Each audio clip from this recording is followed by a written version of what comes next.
quand tu veux être à ton compte, tu ne veux plus que ce soit l'employeur qui te donne peut-être 100 000 francs. Pourtant, tu fais un travail peut-être d'1 million.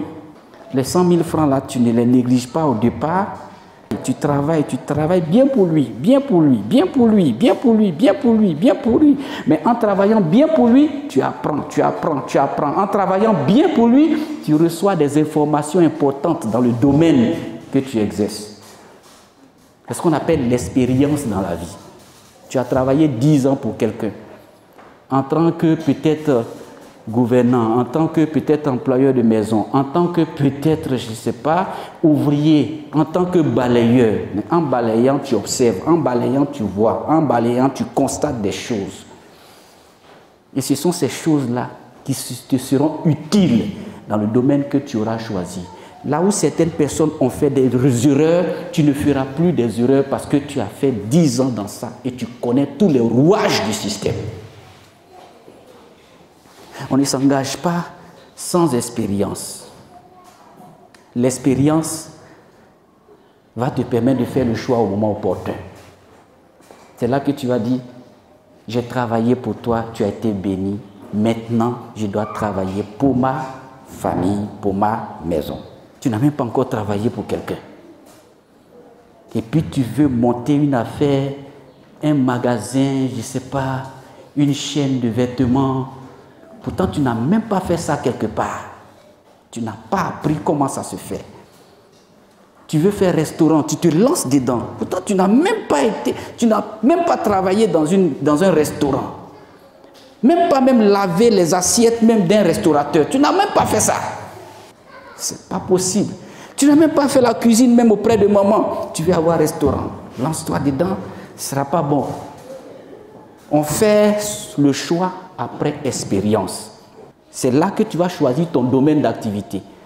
Ça ne va pas venir comme ça du ciel pour te dire, lance-toi par exemple dans le transit, lance-toi par exemple dans le commerce de paille, lance-toi par exemple dans ce domaine de la restauration. Ça ne va pas venir.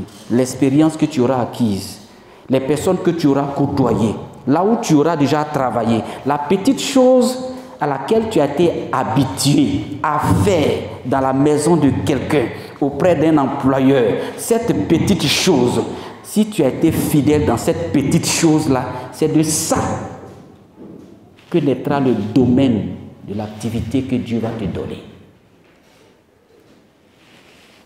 La petite chose, c'est la formation que tu as prise auprès de quelqu'un, aide-maçon, peut-être mécanicien. Tu as appris ça longtemps, pendant 5 ans, tu as été fidèle. Cette petite chose-là, c'est de là que viendra le domaine de ton activité. Ça ne descendra pas comme ça du ciel. On ne se lève pas un matin pour dire, bon, moi je vais faire la mécanique. Tu n'as pas appris la mécanique. On fait le choix en fonction de ce à quoi on est habitué à faire.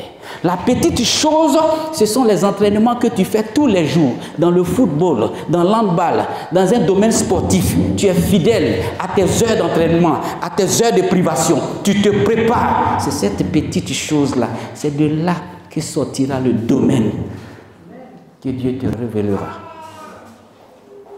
Tu es fidèle dans les petites choses. Ces petites choses-là. C'est petit parce que ce qu'on te donne, quand tu finis ça, c'est vraiment petit. Sinon, ce n'est pas que le domaine est petit.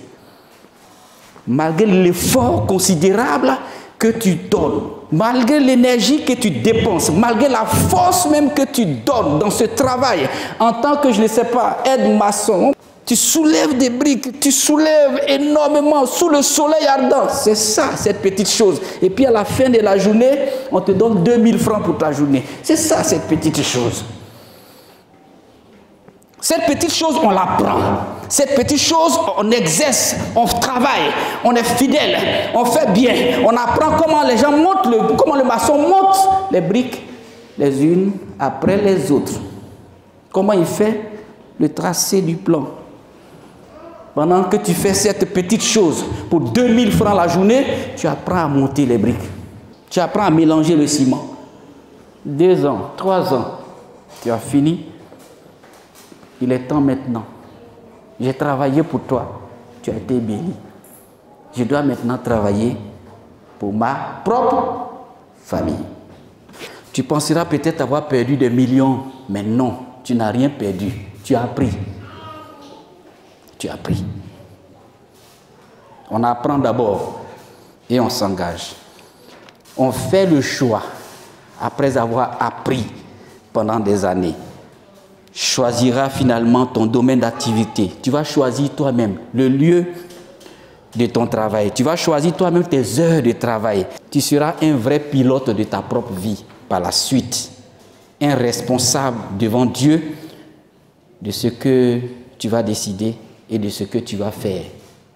Ça, c'est après avoir appris dans les petites choses là. C'est là qu'on devient responsable. C'est là qu'on se prépare pour de grandes choses. C'est là que Dieu nous donne l'onction des grandes choses.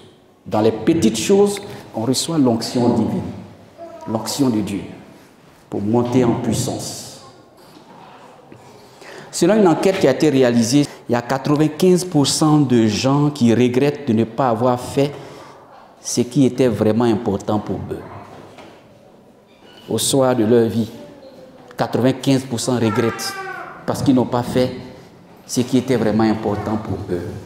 Il est temps que ton activité reflète vraiment les priorités de ta vie. Même si c'est risqué d'entreprendre, vaut mieux faire partie des 5% des personnes qui ne vont pas regretter demain. À l'écoute de la parole de Dieu. Retrouvez-nous sur nos pages Twitter, Instagram et YouTube. Que Dieu vous bénisse.